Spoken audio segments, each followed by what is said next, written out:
Hey guys, welcome to এমার্স। তো আজকে আমরা শিখব ফ্র্যাকশন। কি শিখব?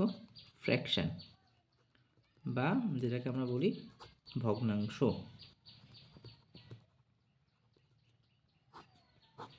তো তোমরা, আমি আগে কোশ্চেন দেখিনি কেমন কেমন কোশ্চেন আসে। কোশ্চেন আসে যে 3/5, ধরো আসলো 7/9, 11/13। এর মধ্যে বলে যে বড় কোনটা, ছোট কোনটা। এবার তোমরা দেখছো যে অল্প সংখ্যা আছে, তো আমরা নর্মালি এলসিএম করে নিতে পারি, কিন্তু এলসিএম আমরা করবো না, আমরা আরও সহজ পদ্ধতিতে শিখব। সেটা কি, সেটা দেখার জন্য তোমাকে আগে কনসেপ্টটা বুঝতে হবে। তো একটা ভগ্নাংশের মধ্যে কী থাকে? ভগ্নাংশের মধ্যে দুটো জিনিস থাকে, একটা হচ্ছে লব আর একটা থাকে হর। লবকে ইংলিশে বলা হয় নিউমিনেটর, আর হরকে কী বলা হয়? ডিনোমিনেটর। ঠিক আছে, মানে কোনো সংখ্যা ধরা আছে 5/7, তাহলে আমরা ওপরটাকে কী বলবো? এটাকে বলবো লব, নিচেরটাকে কী বলবো? নিচেরটাকে বলবো হর। আর এটাই হচ্ছে তোমার একটা ফ্র্যাকশন। তো ফ্র্যাকশন মোটামুটি দুই প্রকারের হয়। কি কি? ফার্স্ট হচ্ছে তোমার প্রপার ফ্র্যাকশন। প্রপার ফ্র্যাকশন কি, আমরা এটা জেনে নিই। তো প্রপার ফ্র্যাকশন হচ্ছে যদি লব হরের থেকে ছোট হয় তাহলে সেটা কি? সেটা হচ্ছে প্রপার ফ্র্যাকশন। তো আমি তোমাদের একটা দুটো উদাহরণ দিয়ে দিই। কি বলেছে? যদি লব কোনটা শিখেছি? লব হচ্ছে উপরেরটা যদি ছোটোর থেকে, মানে নিচেরটা থেকে ছোট হয়, এটা যদি এর থেকে ছোট হয়, তাহলে কেমন হতে পারে? 5/7, 7/9, 13/15। তাহলে কি দেখো, এর তুলনায় এটা কিন্তু ছোট, এটা ছোট, তাহলে এক্ষেত্রে এটা কি বলবো? এটা হচ্ছে একটা প্রপার ফ্র্যাকশন। Proper fraction. আর একটা কনসেপ্ট কি? Improper fraction. Improper fraction. তো ইনপ্রপার ফ্র্যাকশনটা কী জেনে নেব? কোনো যদি হরের থেকে লব বড় হয়,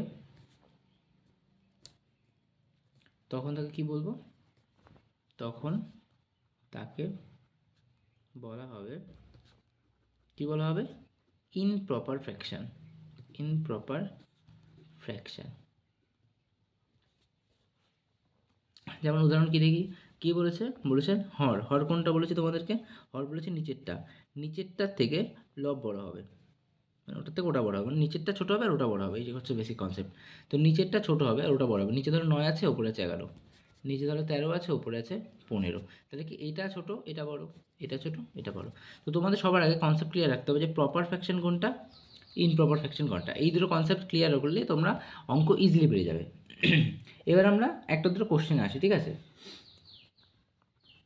নোট করে লিখে নাও। কোনো প্রপার ফ্র্যাকশানে যদি ডিফারেন্স সেম হয়, তাহলে অঙ্ক কেমন হবে দেখো। ধরো আছে 3/5 আছে, 7/9 আছে, 11/13 আছে, 13/15 আছে। তাহলে কি ডিফারেন্স দেখো, ডিফারেন্স কত? দুয়ের ডিফারেন্স, দুয়ের ডিফারেন্স, দুয়ের ডিফারেন্স, দুয়ের ডিফারেন্স।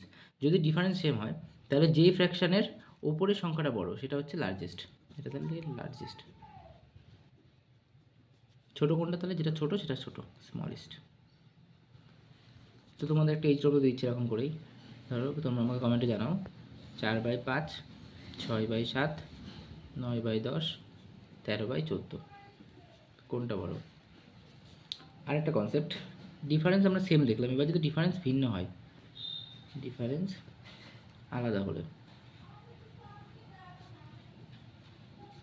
কী হবে? ডিফারেন্স আলাদা হলে ধরো একটা উদাহরণ দিয়ে নিই।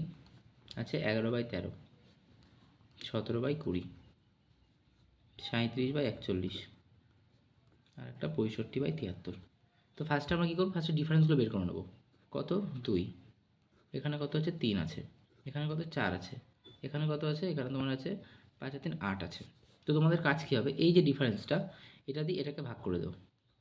তো 11কে 2 দিয়ে ভাগ করলে কত আসবে 5.5, 3 দিয়ে 17কে ভাগ করলে কত আসবে ধরো 5, 5.66, 4 দিয়ে 37কে ভাগ করলে কত আসবে 9 পয়েন্ট সামথিং আসবে, 8 দিয়ে এটাকে ভাগ করলে 8 পয়েন্ট সামথিং আসবে।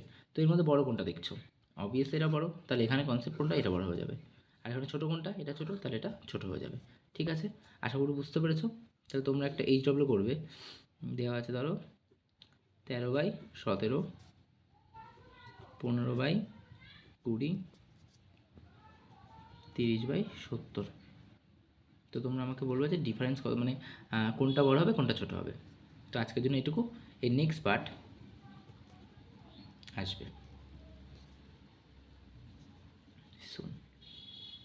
তো ভিডিওটা ভালো লাগলে লাইক, কমেন্ট অ্যান্ড সাবস্ক্রাইব করে দিও।